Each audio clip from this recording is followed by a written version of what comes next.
So I'm an architect and I'm a lead AP and I'm also a senior editor for Inhabitat. And if you could all really humor me really quickly, have any of you heard of Inhabitat or read Inhabitat? Great. For those of you who haven't heard about Inhabitat, we're a sustainable design blog that focuses on showcasing innovations and technology around design, working towards a sustainable and smarter future. By our numbers, we are the #1 largest sustainable design blog in the world, but a more interesting number is that we are the 2nd largest sustainable blog behind treehugger.com. And I might be a bit biased, but hopefully the rest of my panelists agree. I think this is an interesting statistic because as an architect and as a designer, I intrinsically think that smart, sustainable design is a necessity as we look for a more sustainable and green future. So jumping into our panelists, to my immediate left, your right, is, sorry, just making sure I have my notes, is Karen Stewart Brown from Stewart & Brown, and it is a fashion company that was founded in 2002. They are not only known as organic pioneers, but they are also seen as visionaries in the sustainable fashion industry. And they have a number of accolades and titles from multiple publications indicating that, such as Best in Green, The Ones to Watch, and World's Most Sustainably Stylish Ethnic Fashion Brand. And luckily, I'm enough to be wearing a few of Karen's collection today, so thank you, Karen. Thank you, Evelyn. And next to her is Anne Hand, and she is one of the few women to have risen to the top ranks in the energy industry, serving as a Senior Vice President of Global Brand and Marketing and Innovation at BP. Her current goal is CEO of Project Frog. And Project Frog uses innovation in design and technologies to create buildings that are not only more sustainable, but are smarter and healthier to occupy than traditional building types. And last, but certainly not least, is Lori Dennis. And she is a fellow lead AP and a principal interior designer, the principal interior designer at loridennis.inc. Not only is she internationally known as an interior designer, but she is our panel's on-screen personality. We are in LA after all. She has appeared on several networks as an expert, including NBC, Oxygen, and KABC. She is star of HGTV's new show, The Real Designing Woman, and is a best-selling author with her latest book, Green Interior Design. So in order to kick off the discussion and allow our audience to get to know the panelists a little bit better, I thought I would start by asking you each 2 questions that I'd like all of you to respond to. The first being, I know my own definition of sustainability, and I'm sure many of your definitions of sustainability change, especially coming to conferences such as Women in Green. So how do you personally define sustainability? And then second, as successful businesswomen, when did sustainability become an integral part of your design process or begin to influence the business decisions you make? So we can go ahead and start with Lori and work our way back this way.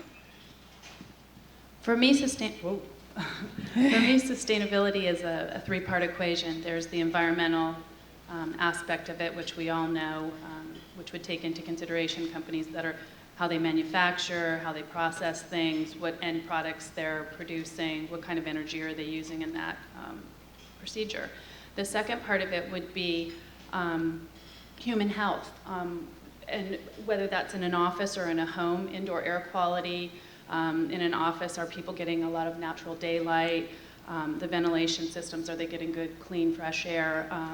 The products that are in the home or the hospitality arena or the office, are they toxic? Are they off-gassing? Are they natural? Are they easily cleanable? What types of things are they using to maintain the facility or the home?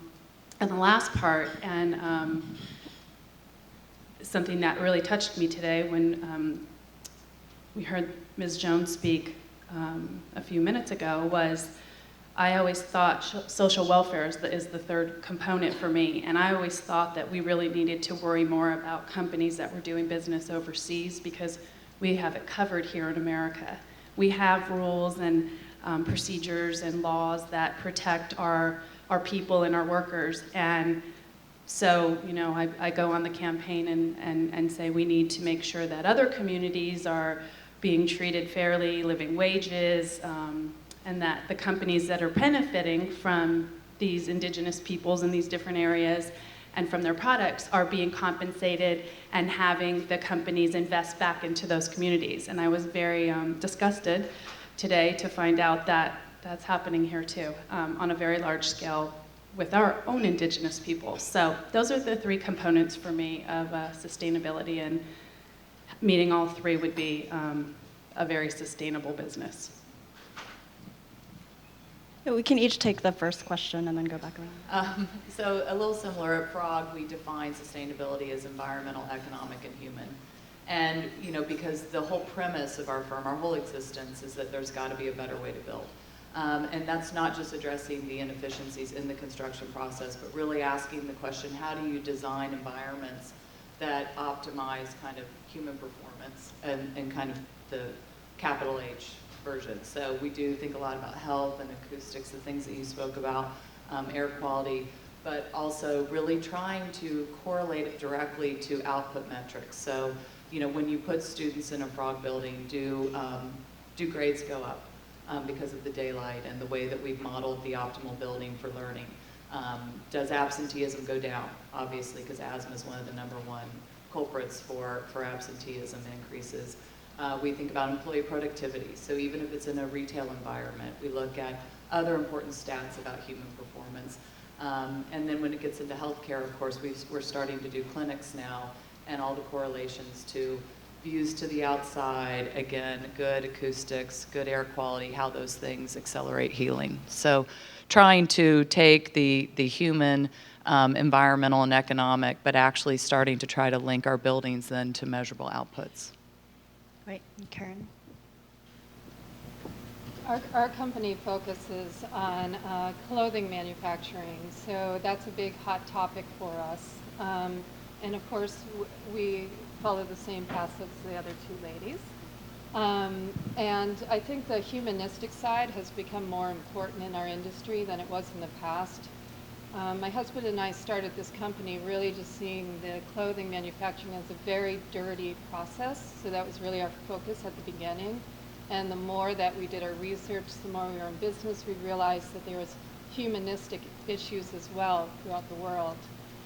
We are fortunate enough to be making most of our products right here in California and Los Angeles.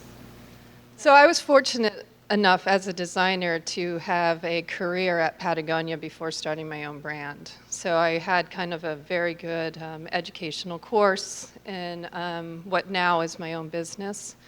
And I had my eyes open to different dirty processes, right back to agriculture, which I, as a designer, starting out in '92 in Philadelphia working for Urban Outfitters, was just something that was completely off the radar.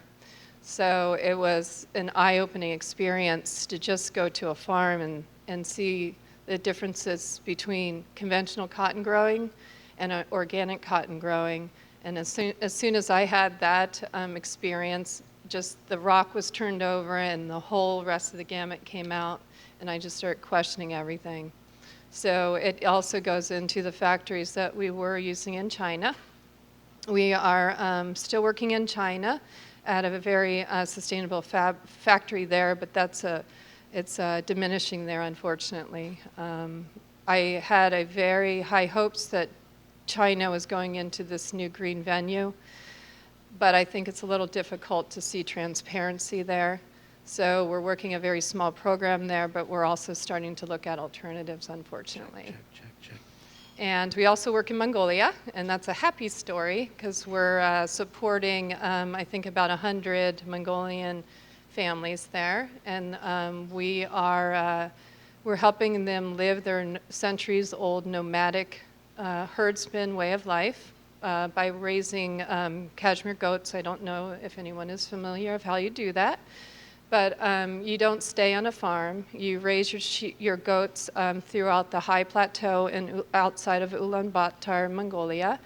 And these people move around in their yurts or gers. And it's a dying breed. And I think once we don't support that way of life, we're going to lose high quality cashmere. So it's our goal to keep that process going, as well as we don't take our fiber outside of Mongolia to make sweaters, which most people do. They take it to China or to Italy, but mainly to China. We keep it right in Mongolia and have the Mongolian craftsmen make our product, which is amazing. I think it's higher quality and it has so much more meaning than anything I could have imagined.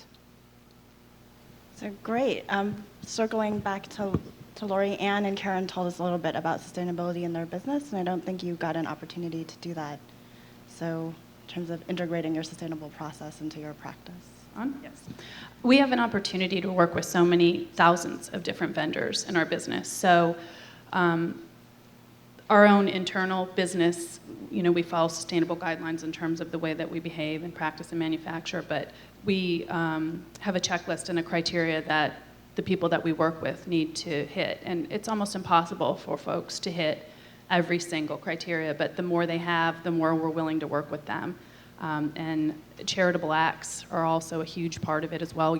If they can't meet all the merits on their own, do they give to organizations, whether it's an alternative energy program or other social justice programs, to fall into the criteria. So that's how we bring sustainability into our products and our business. And I recently just started manufacturing a very high-end heirloom quality, 100% materials, sustainable line of traditional furniture. So I'll have to start making sure I get all the things on the checklist for myself.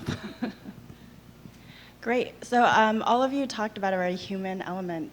And in working with your clients, I was wondering, you have a wonderful story to tell about Mongolia, but is that a story that you typically sell to your consumers, or is that just something that you're proud to have accomplished on your own?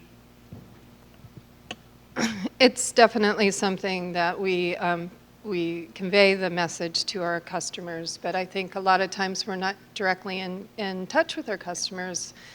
We do sell directly to consumers, but we also have a wholesale division, so we sell to primarily women's higher-end specialty boutiques, and for that exact reason, we've stayed out of the big box stores, is because we have a message to give, and we find that the smaller retailers are friends, they're in their communities, they're able to actually talk to the consumers.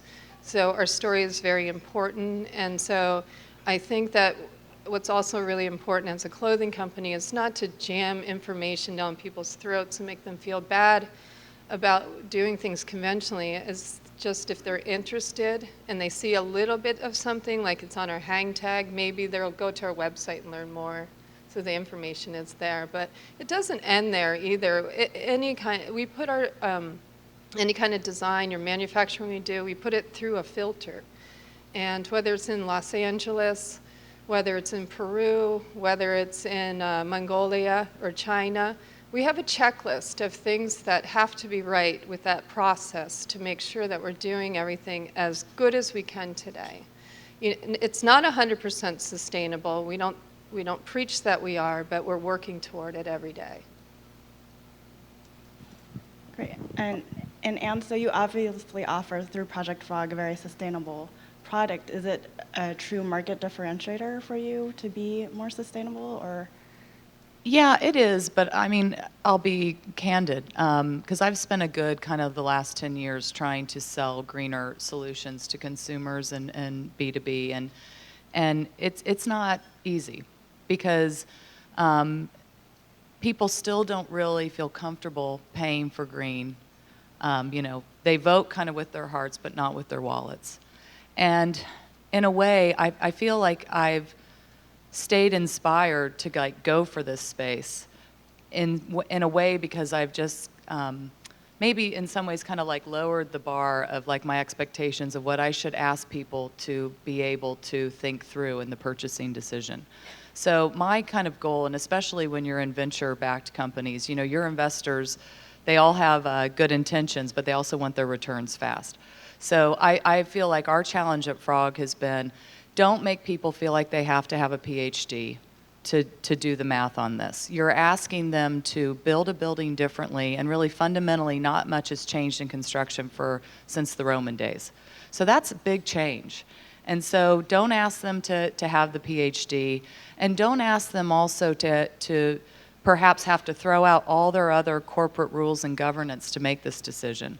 So get the price down where it's cost neutral, and make the green benefits be really the icing on the cake, the way to really get people over the hump of being willing to adopt change. And because our goal is to really transform the way buildings get built.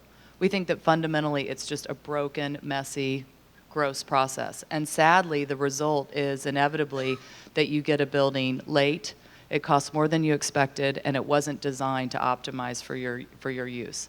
So, you know, our goal is to say if we really want to transform it, we've got to make this a cost-neutral decision, let them feel good and see all the upside once they're in that building, that it was fundamentally designed for their optimal performance and for a lower carbon footprint. But, you know, if you ask people to pay more, sadly, you just don't get the right traction, I think, in the marketplace. And I don't mean it to be cynical. I just think that we should all strive, if we really want to make a difference, to say, how can I do the right thing and not ask people to have any trade-offs? So building upon that question and Josie's previous comments that government really needs to be involved, Lori, I'll start with you. You work with a lot of suppliers. So is it really the suppliers that is pushing the sustainable market? Is it you as a designer? Is it the government? Where do you think that push is coming from, or that change, if it is coming yet? It's definitely coming, and you're seeing it in companies like Tom's that is in business solely to put, they're profitable, but they're in business solely to put shoes on the feet of children who would otherwise have none. And because of that method, that model, and the consumer's response to that model, Skechers is now in the business. And that's exciting to me because Skechers is, you know, a Britney Spears kind of a, you know, candy type of a thing, and that's a whole new generation of consumers who are involved in this, and that is directly a consumer-led thing, and they're not, you don't have to pay more. It's not $3 more. It's, you know, it's probably less than a Nike or an Adidas. West Elm also got into the game because of consumers wanting these special types of handmade and supporting other people, and you know, like the Mongolian story. And West Elm is a huge manufacturer of goods now, and there's they responded to our request for organic, affordable, very affordable home goods. And now it's like you've traveled the world when you shop at West Elm, or you've raided Nathan Turner's shop. And these are, you know, Suzanne's he's selling for $2,800, they're selling them for $28. So it's definitely consumer-led, and over the 14, 15 years that I've really been pushing this agenda, when things were lesser quality and more money, I've seen the demand, and I keep going back, and we all keep going back, and the manufacturers are definitely responding. I don't really know where government fits into it. I think that's more on a larger scale with alternative energy programs, and I don't know enough about it to really, you know, get into it, and it's infuriating that we haven't done more, but I think people are voting with their dollars when the dollars are the same dollar. You know, if you can do the right thing and it's going to last and it's going to help other people and it doesn't cost you any more, any sane person will vote green. Karen, do you see a similar trend in the fashion industry, or is it more designer driven? Trend being about the government? Like, or a movement towards sustainability? Who's pushing it? Is it consumers truly asking for a more sustainable product, or is it the designers themselves taking on a greater sustainable initiative? I think that it's the designers that are coming up with great concepts, and they're coming up with great products. But at the end of the day, it's the consumers that have to make the choice. And I think Tom's story was pretty amazing, because I think that brought in a quick story that you know, masses could understand, and the feel-good side of it not to feel bad, because I think that buying sustainable or organic should make you feel good, not buy it out of guilt. So, you know, when you buy the Tom's shoes and they're going to donate a pair of shoes to someone of need, I think that's a story that everyone can understand, right down to my 8-year-old daughter's like, I need Tom's shoes, because when you buy Tom's shoes, I mean, down to like a 5-year-old, they know the story, you know, so they have that great, catchy slogan. And I think that's really what's important, is that it makes people, it gives them an easy way to do something good. And so I really don't think this is going to come from the government. I think we would have seen more movement at this point. I think it's going to have to be a demand that's coming from the consumer, and they are voting with their dollars to get there. And it's up to us as designers to make it look amazing and work great and be high quality, and just like create our own platform and say, this isn't conventional because we're over here and it looks so different. You know, this is coming from a completely different perspective. You know, we have to come up with a new paradigm in order for this to become a movement, because we have a lot of low-price commodity companies nipping at our heels. I mean, every day, and they're really savvy. They make beautiful product, but what does it all mean in the end? Like, if you enjoyed it for a couple days and it ends up in your closet for a while and then maybe eventually in a landfill. You know, I just hope, my hope is that when people buy our product, they see it as, oh, it's good quality and it has great style that's going to last, you know, for a few seasons, that it's not going to just be disposable fashion. I think so. There are a lot of great inspirational stories out there that we can all aspire to, but I think as leaders in the design industry, we're facing kind of an uphill battle with regards to sustainability and creating that tipping point that, you know, that everything is essentially sustainable is, I think, what we ultimately desire. So what, Anne, what motivates you, or what pushes you to keep going on in this movement? So I'm not a designer, so I'm a little embarrassed that I'm on the Nexus of design panel. I will say that, like, a turning point for me, and it kind of changed, like, the way that I just, like, when I go into new jobs or run new businesses, it's now kind of my rally cry, is that I have to figure out, like, a higher mission of, like, what I'm trying to change. And it kind of started probably about 7 or 8 years ago, when I was running the liquefied gas business for BP, which is very glamorous. That means propane and butane. And, you know, I was kind of scratching my head thinking, how did this happen? And, but we had a challenge, and the challenge was to get cleaner fuels into emerging markets. And we did some focus groups, and we met some women in India that were chopping wood for up to 40 hours a week just to do basic heating and cooking in their home. And so all of a sudden, you know, and it really comes down to it's coal, wood, or dung as their choices of fuel. And there's millions of deaths per year due to indoor air pollution from burning those kinds of things in your home. So on one hand, I'm kind of sitting there as the oil company gal feeling, you know, evil. And yet having to deal, like, sit in the paradox of if I can get a bottle of propane in this woman's hands, I can actually improve her life. I can give her 40 hours back. I can make her home safer. And it was really the first time where, like, I thought about design, frankly, because it's not my background in training. And it really came down to the puzzle is I can get her a bottle of propane cheaply. The problem is the appliance. The cooker is what costs the money. And so it was turning back to designers like you guys and saying, I've got a problem. I can get her a bottle for $5, but I can't get her the $20 cooker. And it was actually a group of designers who helped me solve the problem, which was to effectively just stick a burner on top of a propane bottle. But, you know, the rally cry became, you know, that we could change women's lives. And I think when I came to Frog, you know, it really was a rally cry, too, around when you put beautiful design and design thinking coupled with kind of smart economic thinking, you can find, you know, something that is quite elegant and beautiful and differentiating.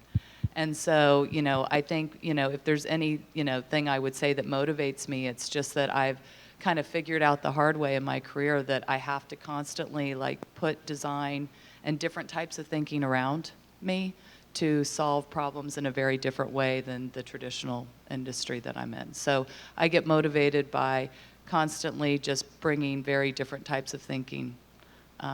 You know, things, and sometimes the team jokes that I also sit at a restaurant on Sunset a lot and I eavesdrop because, you know, it's fascinating what you hear people talking about. So people just make me think differently. Great. Same question to Lori. I think the irony is that we're going backwards in terms of solutions, and we're going back to more organic solutions, which is inherently going to be more sustainable. And what I mean by that is when you get broke, you get real creative, and American families are broke right now. So, you know, you're seeing a lot more front yard gardens in urban environments. You're seeing a lot more backyard gardens in suburban environments. That is almost a luxury, but you know, it's really the way we used to do things. I was driving here and I heard about on NPR, there's a huge trend in multi-generational living now, which means the children, the parents, and the grandparents all in one place. And I was kind of perplexed growing up. You know, why are we all living in a different place? Why don't we pool together and, you know, have built-in babysitters and, you know, one kitchen that's cooking everything? So, you know, that's happening. And that's a more sustainable environment when you have one roof and one kitchen and one living room. And you have less and you do more with less. And it's, you know, the necessity because we're broke as a nation. So my beginnings in design were for the same reason. My mother was a single mother who moved away from her support group in New York, and she was raised by a Depression-era mother. And we had American Indian heritage a little bit. I know you can't see it, but my cheekbones are Cherokee. And so just the way that we lived was very, you know, we saved everything. We used it until it was worn out. You know, we didn't turn the lights on if the sun was, you know, just the way that people used to live 50 years ago. And we were broke, and I basically had a cot in my bedroom. And one day a set of Popeye sheets came from my aunt in New York, and I noticed the transformation in this room that had no decoration and no extras, and it really literally a cot and a junky pillow. What the Popeye sheets did to the room, I mean, for a 4-year-old child, it was like magic, and the power of design captivated me at that point. So my whole life was devoted to this design career and bringing this joy of aesthetic to a space, even a minimal space, to create a better environment. And so it only made sense to marry those two thoughts of doing and being and making things better, but cheaply and from a broke solution. So I'm not broke anymore, but I still, you know, come at it in that direction, and it's enabled me to do very well and to help others do well too. So we'll go back to the old-fashioned ways. And I was also inspired this morning with the keynote speaker because, you know, they've been around for 500 years doing it a certain way. We might all kind of, you know, go back and follow their direction. So thanks to them for sticking around. Do you still have the Popeye sheets? I don't have the Popeye sheets anymore. Such a good image. So one final question to all of our panelists before we open it up to questions from the audience. Do you have any last notes of inspiration or you know, guidance to leave for anyone? Or, I mean, I know you all told an inspirational story, but I think the underlying message, which has started with the keynote speaker, was Mother Nature is a great source of inspiration. And whenever I have an issue in design, or you know, things aren't going quite the way I want, and I'm getting pressure to do things the more commodity way and not as focused on the environment, I go for a hike. You know, I get outside and I look around, and nature has answers to everything, you know, and I think we're just at the tip of that, the biomimicry, so much to learn from just what nature's done to make products, that there's a lot to learn from that. And I really see the future in kind of stepping back and not, technology is our friend, but I think we need to go back and slow down a little bit and enjoy it and get inside your communities and talk to people and see what people really want and connect to them. Anyone else before we? Did you have any closing thoughts before we open it up to the audience? Nope. Open it up. So, Come on, ladies. do you have any Wake up. questions from the audience for our panel members? Is the fact that when we think about sustainability, we do, as you have talked about, think about product, process, the environment of our consumers, and so on. But oftentimes we don't think about our own organizations and how to make those sustainable. What do you do to make your own organizations sustainable? So it's a great question. In fact, we just closed a fundraising round, and some of our investors are actually private family investors that have a mission requirement. And it was interesting to be in that process of, talking to traditional venture capitalists, and all of a sudden you have a set that's challenging you on those types of points. So it was quite insightful for us to have to put the mirror up a bit. And we kind of went beyond just like, do we have a, environmentally friendly office, and do we have good environmental practices in the office? We started to really force ourselves to ask the question, what does our brand stand for? And if we're really about putting people in great environments, how do we create a great environment in our office? So things like just the way that we enroll people into the firm, the way that we recruit and retain, give transparency about the nature of the position, just good hiring practices, also asking questions about what does the culture stand for at Project Frog.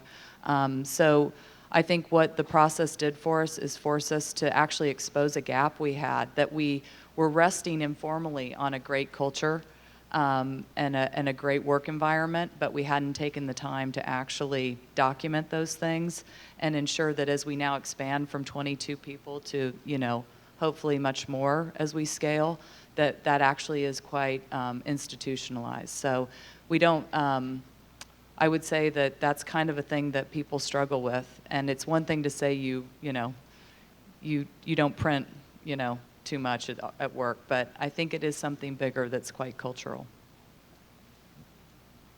I have a little bit to add because our story's a little bit different. We kind of do it out of being kind of broke. We're in the big. We were broke until last Friday. Oh, congratulations. We have a warehouse that's 2 blocks from the beach in Ventura, California. So with skylights and a big metal corrugated warehouse. So no heat, no air conditioning, skylights in the roof. So most days we don't even turn on our lights. So we have very little power going in our building every day except for our phones and our computers. And we take all our scraps, anything that we do with our fabrics, our notions, all that stuff, and we donate it to the local schools. And we open up studio sales 4 times a year to get rid of prototypes. And we just will not allow, it's just kind of our criteria, nothing can go into that recycling bin or trash unless it cannot have another life. We have a composter, we're going to give scraps, so unless it's just trash, then it's not going into that bin. And we're just that simple. And that's really what it boils down to. It's just going back to very basic, easy to do, common sense solutions. I sit on the National Sustainable Council at ASID, the American Society of Interior Designers, which is our big American organization. And we're all out at these types of events, always learning, always reading, always meeting. And I swear to God, it always goes back to, the most basic, simple techniques and things that really people can understand and grasp and actually do. So, you can have this big macro set of guidelines and everything, but if you just give people real easy, 5 easy tips, those are things they're tangible and that work, so. Great. Any other questions? Hold on, the mic is coming. I have to hear my voice. Hi, and this question is for you, but it will pertain to all of you. But you mentioned companies being more cost neutral in order to get the consumer to engage. What are you guys doing in your companies to keep things cost neutral in order to really engage the consumers? I mean, I've gone to grocery stores, furniture places where they claim they're green, organic, but to be quite honest, it's more expensive. And so I, as a consumer, sometimes am deterred by that because it doesn't fit my budget. Now, when I hear stories about, background stories about what the product came from, where the product came from, and what is it doing, and who is it benefiting, then I can accept the cost and say, well, you know what? It's a great product. I probably won't discard it. It's not going to end up in the trash, and I'm feeding 100 families. Yeah. And what are your companies, or what can companies do to keep those costs down? Yeah, I mean, so the current product that I sell can cost anywhere from $500,000 to $5 million. So it is like a considered purchase. It's a pretty serious, people really weigh this heavily. But that being said, it's the right question. There are, key things that build up to the cost of any product. And so we try to attack it on a few fronts. We absolutely look at how do we bring down the cost of materials and the cost of labor as much as possible in manufacturing our product. Some of that is through design. It's actually by smartly going back to the manufacturers that we work with that help us manufacture our kit of parts, our building, and co-designing with them parts that actually optimize for their material sizes, for their machine runs. So it's through a co-design process that we're able to dramatically decrease different components that go into our kit. And what we're actually doing is we're now putting in higher end materials that would have never made their way into an average building. But because the manufacturing cost, and very importantly, the repeatability, because we get the economies of scale, our whole system's built on the fact that not every school across California has to be designed one at a time and look just a little bit differently, and basically be an average building. Why wouldn't every school get loads of natural daylight in, be designed for an optimal learning environment? And frankly, they can all kind of look the same, or at least be built off the same kit of parts. So it's through that repeatability and standardization that we also get our pricing down. And then it's about our own operations. So how do we use technology to keep the operating cost of Frog as low as possible, to run it off of, 22 of us, and use technology as much as possible. So we look at cost of goods sold hard and ask the question between co-designing with vendors, keeping materials and labor down, and keeping our own operating costs down. How do we keep bringing that number down so that we don't have to turn back to the marketplace and mark the product up? We actually use common materials in extraordinary designed ways, and that's one way to do it. Using local materials, you have less transportation costs, and usually when something's local, it's going to be more affordable. If you think about your example at the grocery store, if you're buying things that are in season, that are local, they're going to be much more affordable than some exotic thing that traveled halfway around the world that's only supposed to be, grown in summer, and you're buying it in winter. You go down to the Santa Monica farmers market, they're giving away beets when they're in season, bunches like this for $1. I mean, I couldn't grow it for my water costs for that. So you have to be always looking for inexpensive materials that can be used in extraordinary ways, and then applying the technologies and everything. But you also have to educate your consumer about investment. When it's a considerable purchase like a $500,000 to a $5 million, or if it's a $5,000 sofa, why is this sofa going to last 3 generations versus the one for $700 that you'll buy on the corner that's sagging after 2 years? So there's an education that you need to do without being preachy. And ours is also it was a strategic choice to make 93% of our products right here in Los Angeles, where most of our consumers are here in this country. And we save so much money by doing that from the freight perspective of coming from Asia, as well as duties coming into the country. So right away, that cut from our bottom line.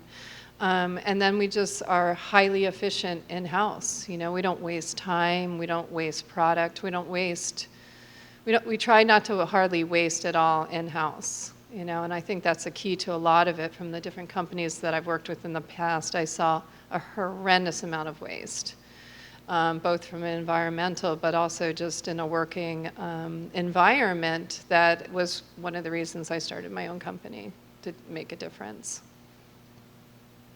And can I add one more thing? There was a very interesting fact about, you know, we've given away our manufacturing base for the last 35, 40 years, and everything was so inexpensive to produce and ship from China, but those costs are, it's starting to not make sense anymore, and there's a whole population of people out there that haven't been employed and can't find jobs, and so they're willing to accept manufacturing jobs for lower wages. You know, instead of the $70 an hour that the union would pay, they're taking wages that are more affordable to corporations. So you will see more things that are locally made, better made, with the standards that we're accustomed to, and that are more affordable as a result because of the components going into them and the transportation costs going down. So hopefully that'll happen more and more. And I guess one thing to say that gives me hope. So right now, if you look at all the customers that I'm working with currently that are in our sales pipeline, there's actually only one. It is a national retailer who is willing to look at how they will have a lower utility cost spend over the 50-year life of our building and actually factor that into the economic decision to build frogs versus their traditional approach.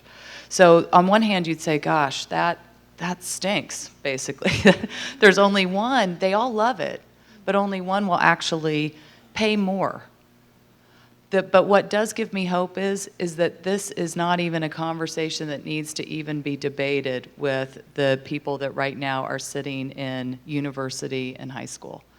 It is so in their wiring now to say, well, that would be one of the factors that you would consider. So it's almost like we just got to get our generation, you know, through the door.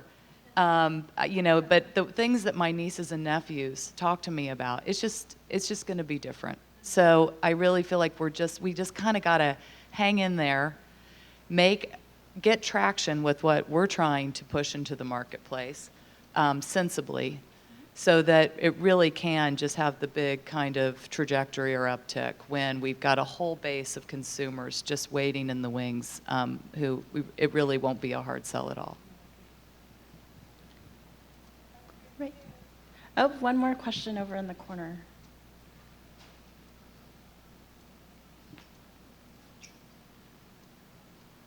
Thank you. You're all work in design areas, and I was wondering, in the last 10, 15 years, as you've been coming up against these walls and opportunities around sustainability, whether the role of the artist has been elevated in any way as a problem solver, as a path breaker.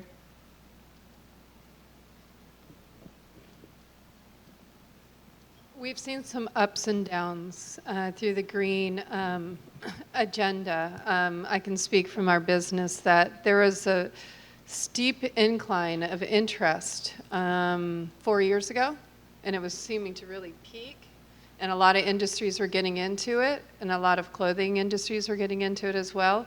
But then something called a recession happened, and a lot of the people that were just kind of dabbling in it pulled out. And so what it turned into is the people that were really in it for the right reasons were still there. So I feel like we got knocked down a few notches during that time, but the building is happening again. And I think that that was a pretty tough time to go through, but I think we're going to be better in the end because people are going to be that much more hungry for it, that much stronger. They've had that time to regroup and see what matters and how to make the prices work to the consumer. And also really involve their community and the consumer to see exactly what they want out of this movement. It's been a challenge sometimes at Frog because one of the most important partners we have in the process is the architect. And increasingly now, there's a wave of architecture partners we have that really appreciate modularity and repeatable design and appreciate the benefits of that, because it's then how we actually can manufacture, at a lower cost and, all those things we've talked about. But it is hard sometimes because we bump into some, architecture partners who really don't like having any constraints on design. And not being from that background, sometimes it was difficult for me. Because it was just a different logic set than I had been trained to in my background of why you couldn't embrace all the beautiful benefits and the better result, holistic result that comes from having some boundary constraints on the design process. So we've had to think about how we introduce enough flexibility in the system to embrace that community and help them feel that they can still have a lot of expression in our kit. And equally, we've just had to be better about getting the right tools in their hands so they just understand the system better. But early days when we didn't know how to speak to that community, it was a tad polarizing.